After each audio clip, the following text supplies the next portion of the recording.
For the past week or so, my dad has been in town helping me crush out some of the bigger projects in the van. We made our own custom solar panel rack, installed my outdoor floodlights, and put up my tongue and groove ceiling. We also built out our own entire dinette bed system and much more. In this episode, I hook up all of my lights and start painting my walls.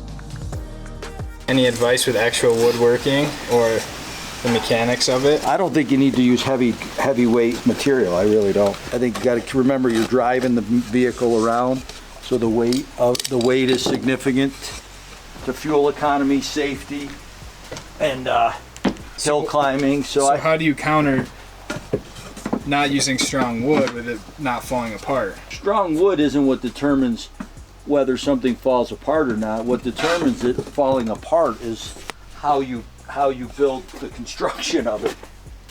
Strong wood that's not built properly will still fall apart at the joint. If you look, we don't have any joint that's held together by a hardware or bracket. We have wood sitting on wood everywhere.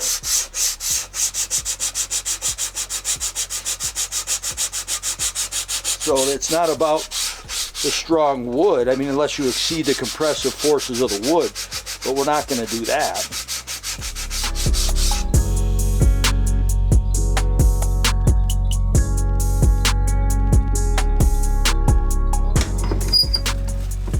Happy 4th of July weekend, everybody. First off, I want to say thank you guys so much for helping me hit 1,000 subscribers. That's still just like mind-blowing to me.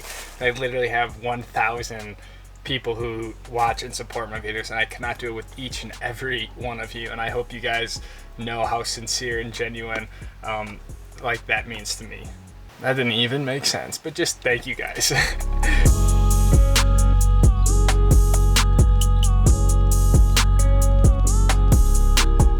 I think it could be helpful to show you guys how to hook up these lights. If you remember, we hooked them up in series, so that's why I have kind of like a loop going in between each light. You are going to need some sort of cutters, strippers. These are basically an all-in-one tool. Basically, there's a stripper section, and it is slotted out for the gauge wire you have, so you don't tear through the wire. So we're using 12 gauge wire. You want to take about an inch. You don't want to take too much, or else you're gonna have copper wire showing, which you do not want.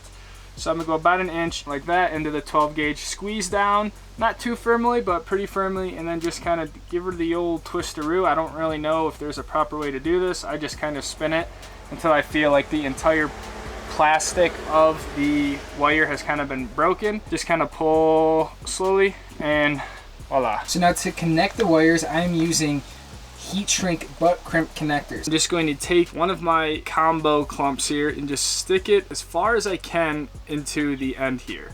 And now you'll note there's a metal strip here in the middle, which is basically all your goal is. That is what's completing this whole circuit. So you need the copper to be touching the metal. And as long as you have your two copper touching, then one of the copper touching the metal, it all creates the circuit, if that makes sense. The top of your multi-tool here is like the actual crimp part of things. So 12 to 10, that is the gauge wire we're using. I'm going to put the middle portion right at the 12 to 10 and give it a good squeeze on the end.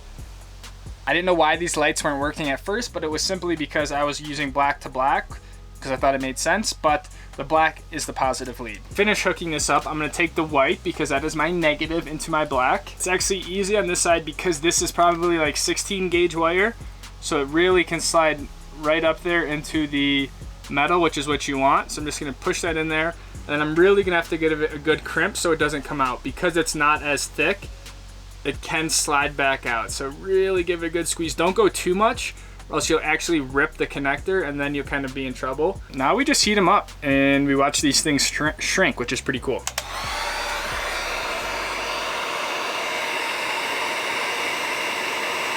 You can see how the tubing has really shrunk right to the wire and just really made a very secure, insulated, kind of protected casing, which is nice. So there's a little exposed wires right there that you can see. So I tape these anyways with electrical tape just for safety and stuff, especially being up in the ceiling, but you really don't want to have any exposed wire. So learn from me and don't do that. But let's test these and make sure this is good, and then if it's good, we'll secure it up to the ceiling. So to do that, I'm just using my battery here, and I'm just literally touching the positive to the positive and the negative to the negative for that wire that is controlling all of that. All right, here we go. Red to red, black to black. All right, so we got all three there.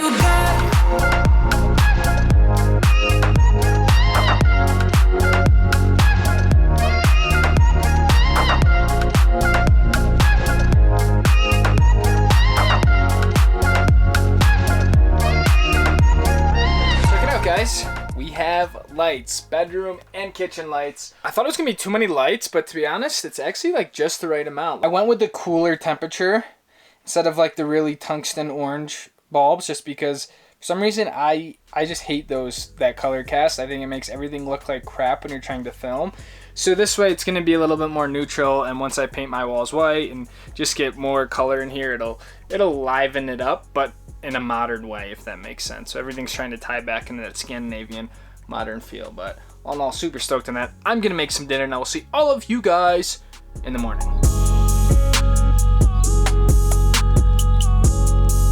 Happy 4th of July, everyone. I was gonna say good morning, but it is not even close to the morning. It's kind of like late afternoon-ish, and I've just been tinkering around today. Have you guys ever tinkered, been doing a little this, little that? Now we're here and it's like 3 o'clock in the afternoon, but not like in an unproductive way. I'll show you guys what I've been tinkering on. I really am into like the electrical side of things. So I've basically been putting together my solar system. These are my 2 lithium iron phosphate batteries, 12 volt, 100 amp hour. I hooked up my battery monitor. I'm just trying to see, kind of read my diagnostics here. This is cool. This will be mounted out where all my other gauges are. This tells me basically very detailed information about my battery bank here in terms of how many amp hours I have remaining, the amps it's pulling in terms of how much it's getting charged from the solar, the voltage of the batteries, and then the state of the charge. Basically, if you're hooking up any battery in parallel, you just essentially want to complete your circuit again. So I have my red from this first battery going to the red of this latter battery, and same thing with the black or the negative. I have the black here going to the black there, and then I just take the first battery, positive and negative, and run that into my charge controller. So that's kind of briefly how you hook up batteries in parallel. And essentially my positive is then coming here to a 40 amp inline fuse, which is ultimately all going up here into my charge controller, which I can see right now I'm pulling 9 amps. The sun is kind of not overhead anymore, so I understand why we're not pulling as much as we did. I'm certainly going to do a proper electrical video because I feel like it is very complicated, which it is to a degree, but it's also quite simple once you look into it more. Give it all you got, babe. Give it all you got, baby. I'd rather try than lose you. Give it. Did a lot of research on paint colors and making sure I had a white that was kind of free of tints, and that was actually a true bright white, because I think that will really help complement with the natural pine rather than getting a white that has a magenta tint or a blue tint, etc., etc. So hopefully I made the right choice here. I got my white shirt on, and I'm ready to paint. Give it all you got, baby. Both walls are primed. Time to paint.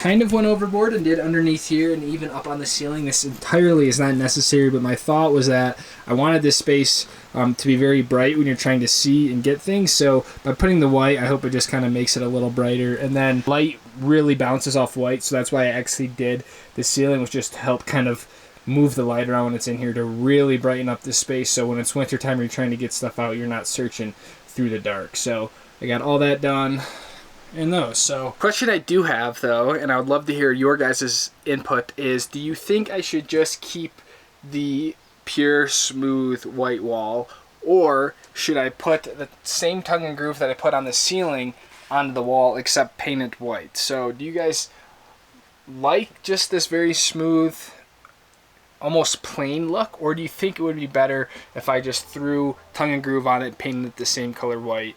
So I have tongue and groove up here and down there. Let me know. I think a great way to celebrate the 4th of July weekend and just all of the work we've been doing here is just going on a little sunset adventure.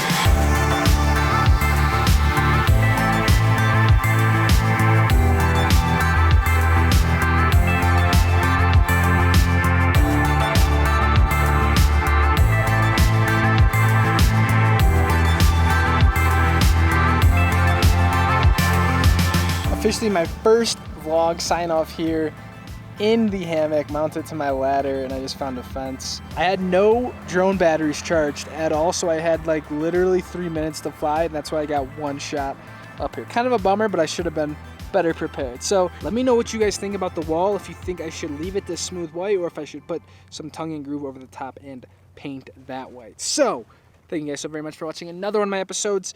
I will see all of you guys in the next one. Take it easy, fam. Thank you so very much for 1,000. Peace out. Woo!